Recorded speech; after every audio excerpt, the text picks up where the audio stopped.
keeping my business small has been imperative to its survival. I'm used to working from home. I have done that for years as a hobbyist before I became an official business, and even after that, hiring workshop space just seemed unnecessary when I had spare rooms. So I'm used to working from home, and I'm used to keeping things small. It keeps things uncomplicated, it keeps it cheap. It means that if things go wrong or I have to move, it's easy to do, and I can do things on my own and however I need to do it.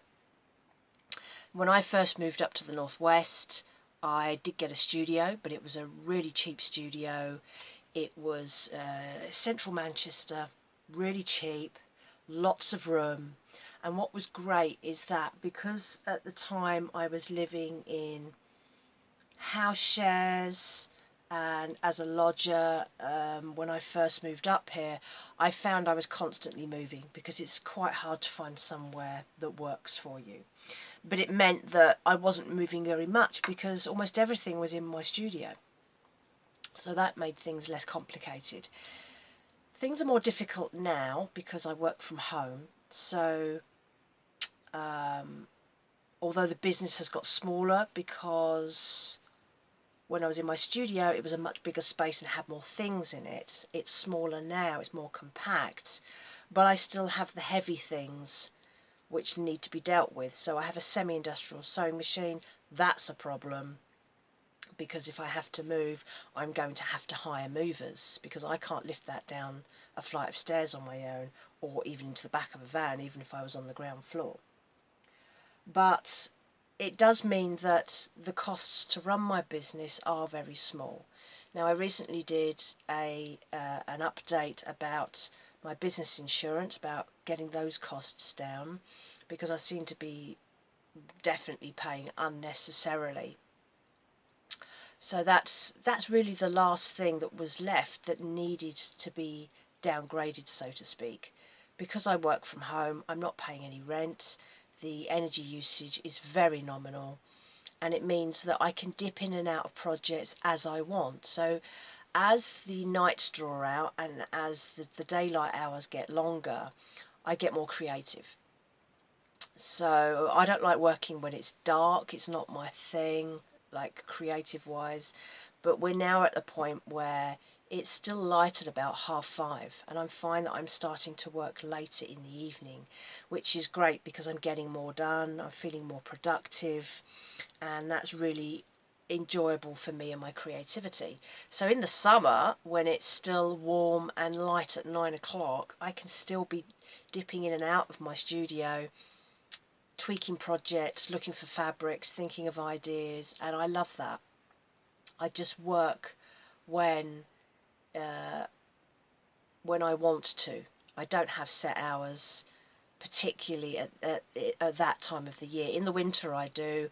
I won't work, I'll start work maybe about 10, depending on what I've got going on, and then I'll stop before it gets dark because it gets cold and it's dark. So I won't be working after about 3 o'clock because I'll be winding down for the evening and trying to keep warm.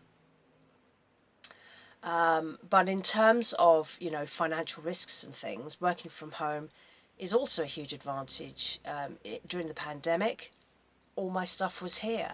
I didn't have to worry about not being able to get into a workshop or a studio property or a business premises because of lockdowns and things.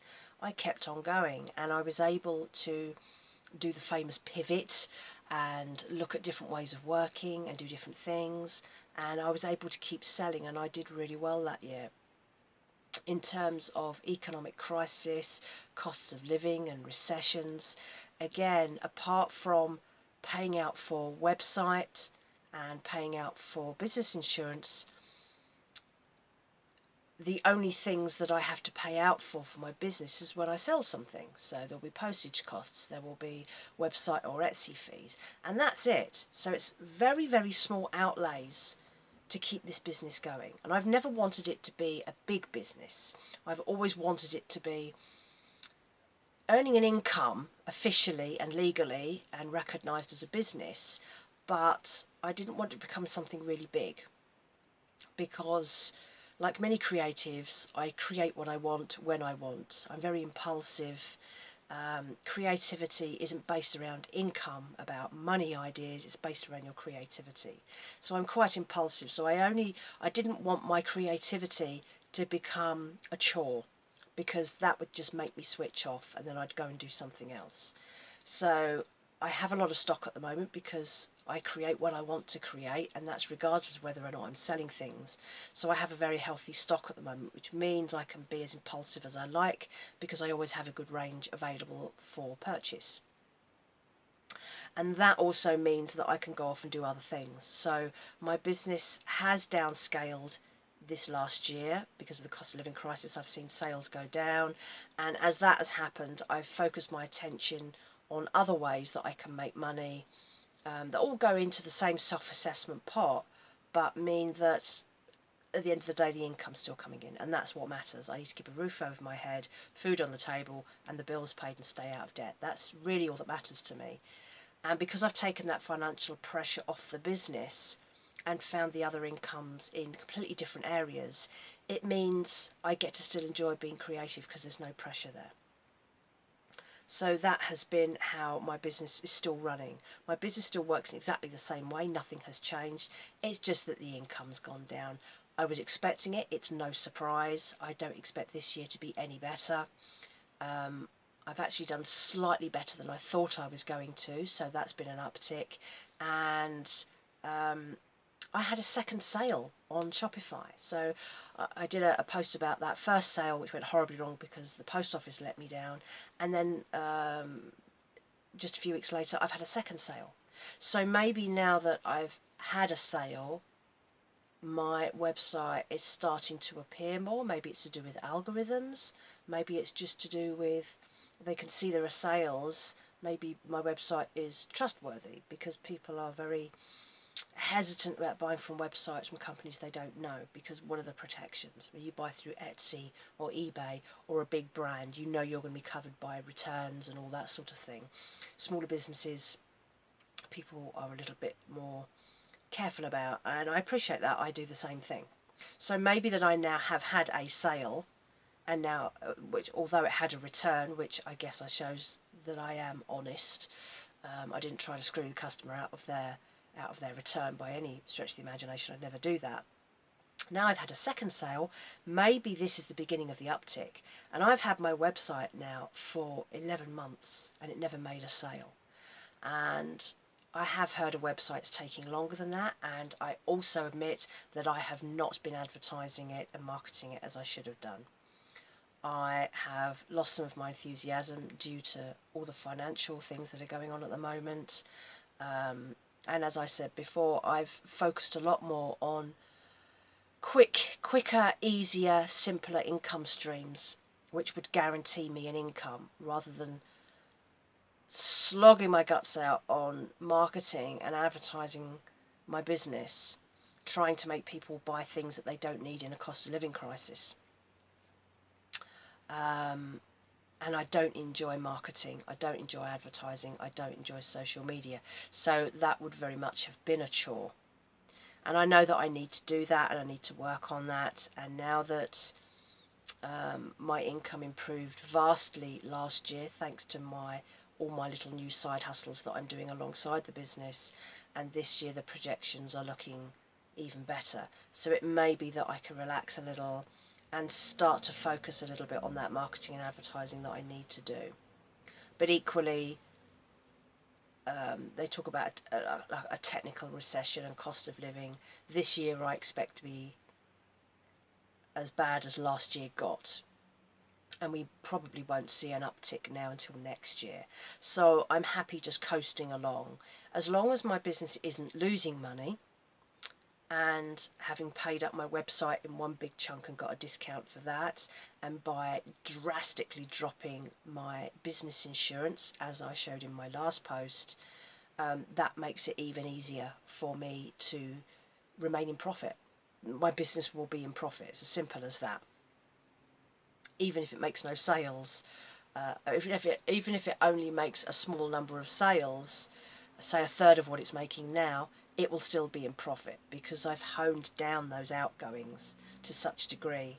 That doesn't stop me running the business in any way, shape or form. It's better run now than it was a year ago because now it has its own website.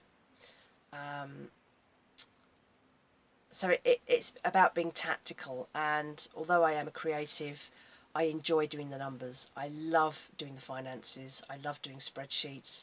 I love being tactical with the way income and outgoings work.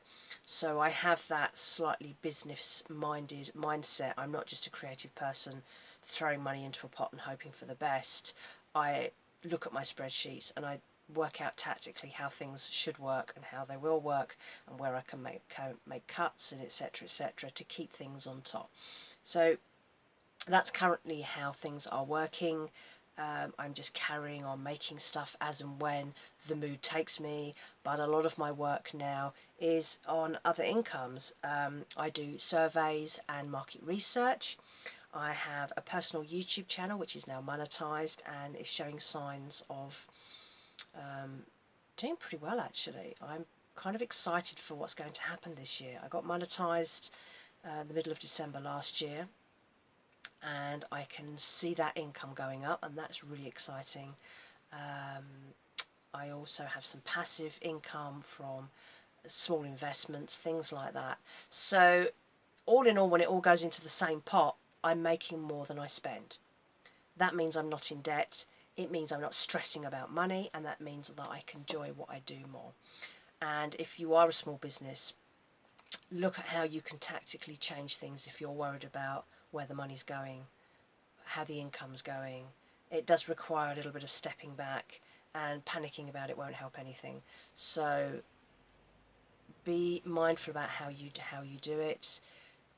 Put your business head on, and I mean, I've been working in my industry for years. Although my business has been running for 12 years, I started it out making costume for hobbies when I was 12. So I've been at this for a very long time, and I have learnt to detach the passion from the business head, and that takes a long time. And there was a time when it was all about the craft, nothing else mattered, and it's not about that anymore. Because when you are responsible for your own money and your own bills and your own debt and your own profit margins, you do start to think a little differently. So that's been helpful as well. It's all been a massive learning curve, but I feel in a place now where I don't feel under pressure to make a ton of money at my business. I enjoy what I do. I like what I do. It keeps things varied and interesting. And I can also take a step back from it and understand it in a more financial way. I don't know if that is of help to anyone. I just thought I would say that as where I am now in early 2024. This is my mindset, and we are going to be coasting a lot this year, I fear. And we're just going to see what happens. But I would be playing very cautiously this year in whatever you're doing. Particularly if you're very small like me and you don't have much pushing power in the market. Tread carefully, look at what else you can do to make money. There's always something you can fit in around your business that will bring in the extra pennies, and it's worth considering. Look at side hustles, look at the different things you can do, and I hope that's been useful, and I will talk to you again very soon. Speak to you soon. Bye.